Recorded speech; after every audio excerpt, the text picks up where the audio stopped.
दोस्तों नमस्कार, मैं अमरिंदर पटेल। उत्तर प्रदेश में 2027 में चुनाव से पहले ही अखिलेश यादव जिस तरह से एक कड़े फैसले ले रहे हैं, एक जो कड़े फैसले हैं इसके कई तमाम मकसद है। आपको बता दें कि जो खबर निकल के आई, जो खबर छन कर आई कि उत्तर प्रदेश में अखिलेश यादव अपने सहयोगी दलों को कितनी सीटें देंगे, उसकी खबर, उसके क्या मायने हैं और उत्तर प्रदेश में अखिलेश यादव इस रणनीति पर काम कर रहे हैं कि जो भारतीय जनता पार्टी से परेशान वोटर है उसके पास निश्चित तौर पर एक मुफ्त जो है कि वो कहीं वोट उसका खराब वोट बैंक ना हो।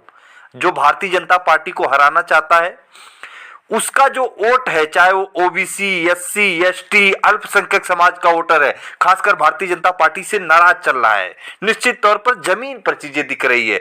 बहुत सारे भारतीय जनता पार्टी कार्यकाल में आरक्षण वर्गीकरण से लेकर 69,000 शिक्षक भर्ती, जातिगत जनगणना पे कोई आवाज नहीं उठाना, आरक्षण के और बहुत सारे मामले, जिस तरह से जो कि कुलपतियों का सिलेक्शन, एक विशेष वर्ग के लोगों का, तमाम वो चीजें हैं जो अखिलेश यादव लगातार उठाते रहे हैं।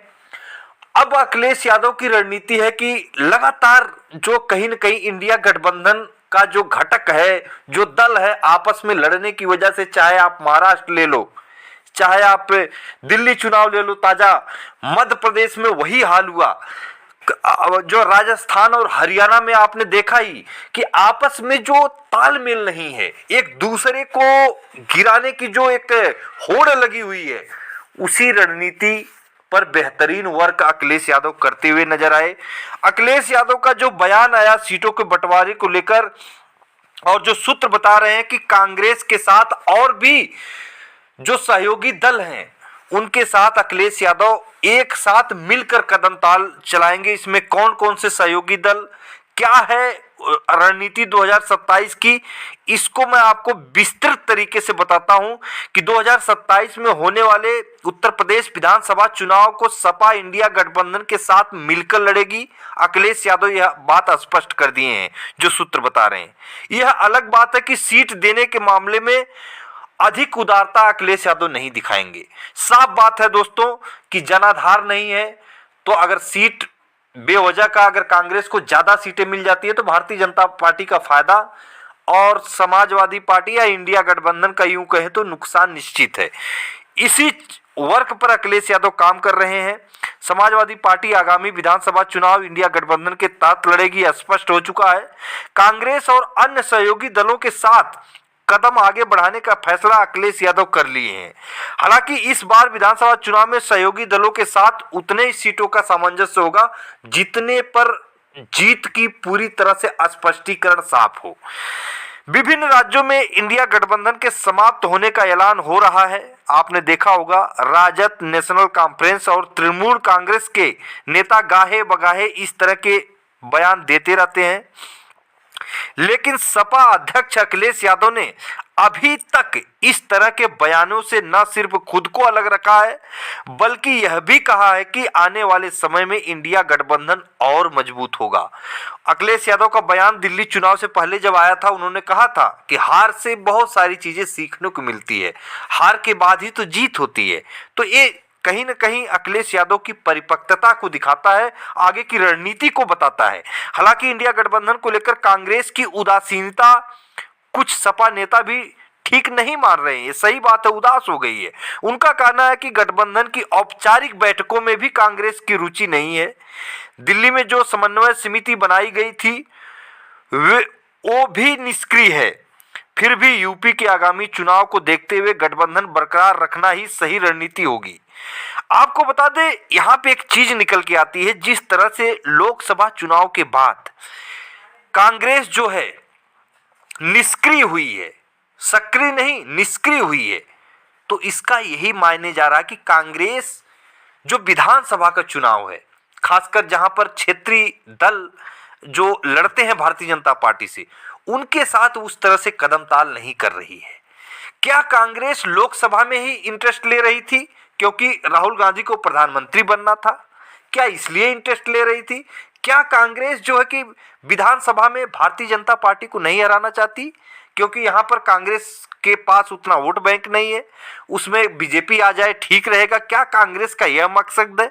यह भी जनता में मैसेज जाता हुआ दिखाई दे रहा है कि कांग्रेस जिस तरह से लोकसभा में सभी क्षेत्रीय पार्टियों की बात मानकर और जिस तरह से वर्क हुआ और अच्छा रिजल्ट आया, क्या कांग्रेस विधानसभा में इसको नहीं अपनाती हुई दिखाई देगी? यह भी सवाल बनता हुआ नजर आ रहा है। आपको बता दें कि इससे जो अखिलेश यादव की रणनीति है, इससे भाजपा विरोधी मतों के विभाजन को रोका जा सकता है।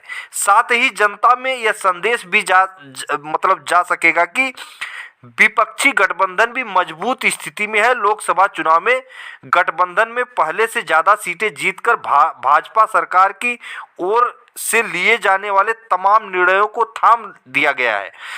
सपा सूत्रों का कहना है कि कांग्रेस एक के बाद एक राज्यों का चुनाव हार गई है। मध्य प्रदेश, राजस्थान, छत्तीसगढ़, महाराष्ट्र, हरियाणा और दिल्ली।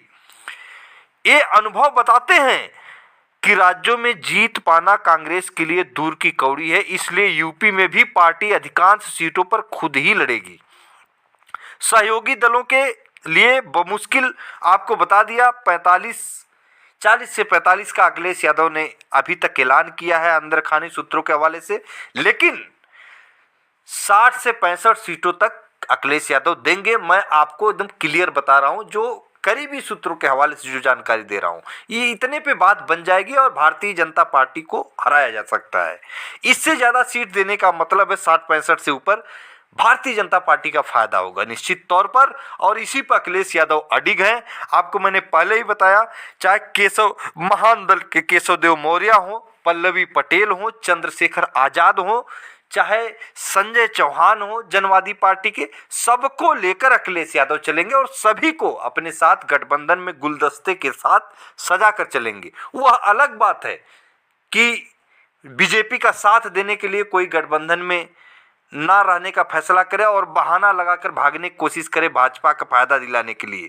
चाहे चंद्रशेखर आजाद की बात मैं क्यों न कर लूं, चंद्रशेखर आजाद को समझना अभी बहुत दूर की राजनीति है मित्रों। इसको आप आने वाले 2027 विधानसभा में पता चल जाएगा। और बहन कुमारी मायावती जी का क्या निर्णय है वो अभी आगे देखने का निर्णय होगा, लेकिन इस तरह से अखिलेश यादव पूरे सामंजस्य के साथ एक मुश्त आगे बढ़ते हुए नजर आ रहे हैं। उनका जो पूरी तरह से फोकस है कि जो विरोधी वोट है भारतीय जनता पार्टी का, जो नाखुश वोट है, उसको बिल्कुल एकजुट करके एक मुश्त जो है इकट्ठा किया जाए और भारतीय जनता पार्टी को सत्ता से बाहर करके जातिगत जनगणना और आरक्षण में हकमारी जो हो रही है उससे बाबा साहब भीमराव अम्बेडकर संविधान के द्वारा प्रदेश को चलाया जाए। फिर मिलेंगे अगली वीडियो में, तब तक के लिए नमस्कार।